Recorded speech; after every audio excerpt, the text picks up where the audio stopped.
It's the real news. I'm Easy Jackson.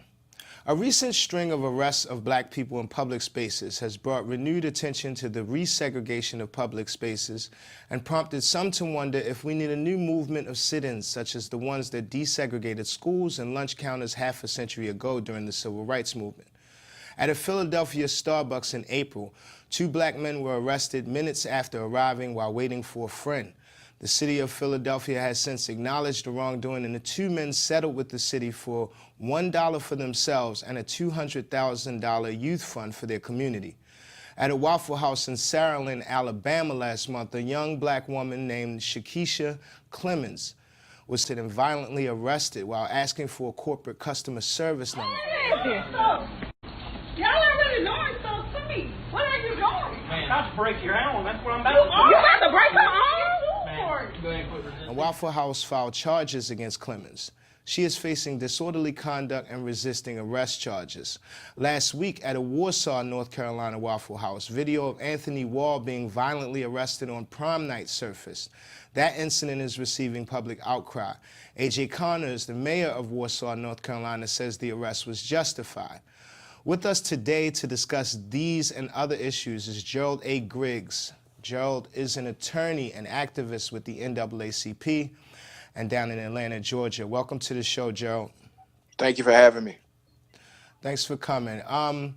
Could you tell us about the protest this weekend? There's a Waffle House protest in Saraland, Alabama, but you all have had you had a protest there in Atlanta. Can you tell me about that? Who's participating in it, and what are the goals of the protest?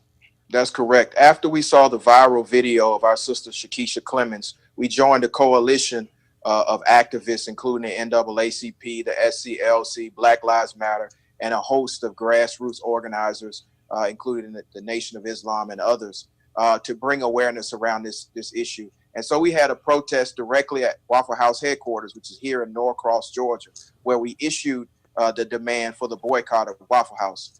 Since then, we've had 4 sit-ins at local Waffle Houses around the metro area, and a lead organizer by the name of Chris Mungeon, who goes by I Am City, organized the sit-in that just happened in Saraland, along with Tamika Mallory and a host of other activists that actually occupied the Waffle House in Saraland, Alabama. And we're going to continue this movement until there's justice in Chikesia Clemons' case, because, like you said, she was violently assaulted by police when she was merely asking for a free item, which is the actual utensils that you get for free on a takeout item at Waffle House, which escalated all of this. So we're just raising awareness, but more importantly, holding the corporation accountable until there's justice. The boycott of Waffle House seems like you are trying to hit the company in their pockets. Are you seeing a significant change in that? Are people staying away from Waffle Houses down there? I think so. I mean, every time we have a sit-in, we directly affect their revenue stream to the tune of $3,000 to $4,000 that's turned away in a 4 or 5 hour span.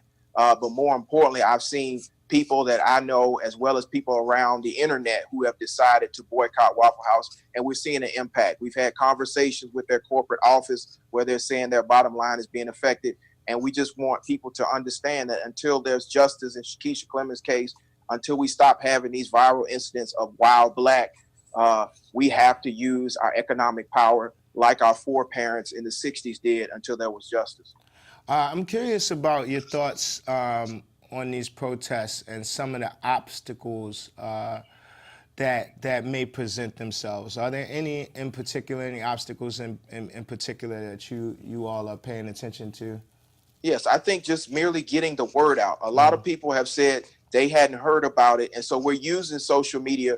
We're using the tools we have to get the word out. But I just think getting the word out. Once people see the video and know what's happening, they gladly join in. And so we're using platforms, and thank you for opening your platform to get the word out of what we are doing to combat these issues in corporate America, in these corporate entities that are not respecting the rights of brown and black people. Right. I want to talk a little bit about the video with Anthony Wall getting slammed to the ground in North Carolina. Yes. Waffle House. The mayor of of Warsaw, North Carolina, A.J. Connors, he stated that the arrest was not racially motivated and that it was justified, which, you know, we hear this often. What are your thoughts on the positioning that the mayor has taken, and what do you think the city officials should be doing in response to an issue like this? Yeah, I think it's unfortunate the statements the mayor has given, especially in the climate that we're in right now. There have been multiple incidents at Waffle Houses, so it's not like this is an isolated incident. I think that police officer over-responded to the situation. He could have de-escalated the situation and not tried to choke slam Mr. Wall, and ultimately he did choke slam him. Mm-hmm. So I think that the mayor made an unfortunate statement, just like the police chief did up in Philadelphia. He needs to address it and address it immediately, because as an elected official, your first duty is to the citizens and not to a corporation. Right. You mentioned the police officer overreacting. Are there any conversations taking place right now around the mental health of these police officers? Because I feel like a lot of times in these situations, police are overreacting, and the reality is they do, you know, they are working under stressful conditions, and somehow black people seem to get the repercussions of that. Have you all been having any conversations with local police about mental health?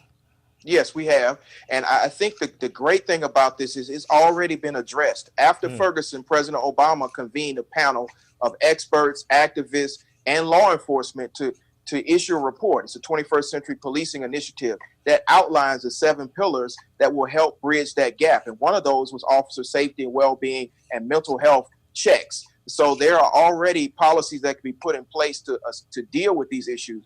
The problem is a majority of the jurisdictions around the country have not implemented all 9 pillars of President Obama's 21st Century Policing Initiative. So we've had conversations here in Georgia with the chiefs of police and also the sheriffs. But again, they've been slow to respond. They've been slow to act. And we are seeing these reoccurring images of people being involved in police encounters that go bad, ultimately that sometimes end in death, but all the time end in some type of brutality that's being taped. And so now we have to have a real conversation on how we implement the Obama 21st Century Policing Initiative so we can solve this problem. Right. I'm in Baltimore. We don't have a lot of Waffle Houses up here. Is this? But when I go to the South, I have enjoyed a Waffle House or two. Is this a typical way black customers are treated at Waffle House? And for people watching that might say, well, why not just go somewhere else? Can you talk about the importance of, you know, making a stand in public spaces like this? I saw a video where they were actually in the Waffle House, on chairs, making noise, probably, you know, slowing up customers and stuff like that. Talk a little bit. First, I want to know, is this typical in the Waffle Houses down there?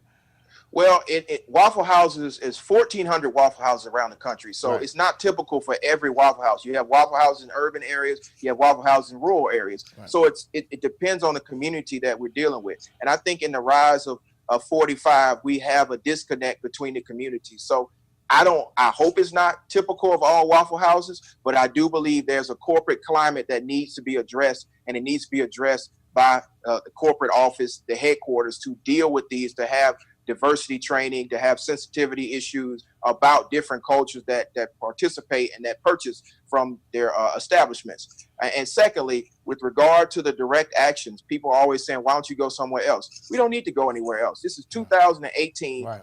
The African-American dollar, the minority dollar should be respected just as much as the majority dollar. We spend $1.3 trillion in this economy, and we should be able to eat wherever we want without being harassed, without being threatened with the police being called, and without being brutally assaulted. So the response is, until that corporation respects our dollars, we're going to hold up the dollars, and we may just economically affect other dollars, because we are in a new movement, and it's called for new tactics that revolutionize the old tactics. What kind of support are you getting from elected officials in Atlanta or in the Georgia area? Oh, in Atlanta, we have broad swell of elected officials that support this movement and have supported other movements. Now, around the state, again, Georgia is a changing state. So in some areas, you don't have as much support. But from the top down, I think that we have support of our congressman. We have support of our mayor. We have support of a lot of the elected officials that are in the Georgia House, and it's hopeful that we will be a model to the rest of the nation on how you address these issues. You know, we just recently had the largest march in Georgia history, where Congressman John Lewis and Congressman Hank Johnson, as well as hopefully the next elected governor of the state, Stacey Abrams, were at the marches or been at the protests. So I think Atlanta's always been at the forefront of being progressive and on the forefront of civil rights issues. And we're trying to hope that we can join with our sisters and brothers around the South, but more importantly, around the nation, on how we push back and we achieve social justice and we achieve Dr. King's dream of equity, not just equality, but actual equity, so that we can stop this conversation and move towards a united America. Well, thanks for joining us talking about this, Gerald. Definitely hope you all are successful with this. We are watching, and the world is watching.